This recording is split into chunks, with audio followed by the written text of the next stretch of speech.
১/১১ সময় গুলশান, কাফরুল, শাহবাগ ও ধানমন্ডি থানায় চাঁদাবাজির অভিযোগে মামলা হয় বিএনপির ভারপ্রাপ্ত চেয়ারম্যান তারেক রহমানের বিরুদ্ধে। ২০০৭ সালের ৭ই মার্চ গ্রেফতার করা হয় তাকে। এরপর ১০ দিন রিমান্ডে রেখে অকথ্য নির্যাতনের অভিযোগ ওঠে। ৫ আগস্ট রাজনৈতিক পট পরিবর্তনের পর পাল্টে যায় দৃশ্যপট। ২৩ অক্টোবর প্রথমবার তারেক রহমানের চাঁদাবাজির ৪ মামলা বাতিল করে দেন হাইকোর্ট। কিন্তু সবাইকে অবাক করে দিয়ে এ রায়ের বিরুদ্ধে আপিল করে রাষ্ট্রপক্ষ।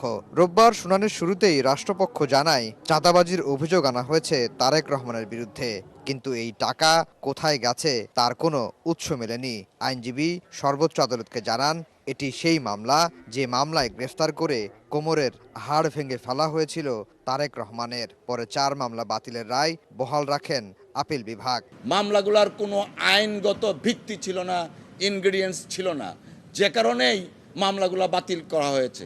রাষ্ট্রপক্ষ থেকে যেটা বলা হয়েছে যে মামলার এফআইআরে আছে ১ কোটি টাকার চাঁদা দাবি, কিন্তু কে চাঁদা দাবি করেছেন সেটা নেই। জনাব তারেক রহমান সাহেবকে সেই মামলায় সোনেরেশ দেখানো হয়েছে, টাকাগুলা কোথায় গিয়েছে সেই হদিশটাও নেই। তারেক রহমানের যত মামলাই হয়েছে সবগুলাই উদ্দেশ্য প্রণোদিত এবং রাজনৈতিক উদ্দেশ্য প্রণোদিত। সেই কারণে তিনি খালাস পেতে পারেন এবং আদালত আজকে ৪টি মামলায় ডিসমিস করে দিয়েছে।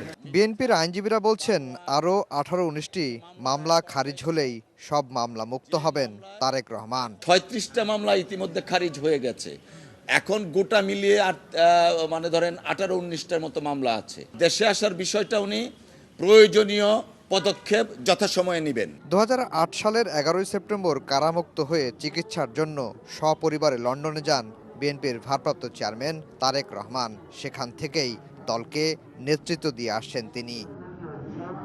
আফজার হোসেন, সময় সংবাদ, ঢাকা।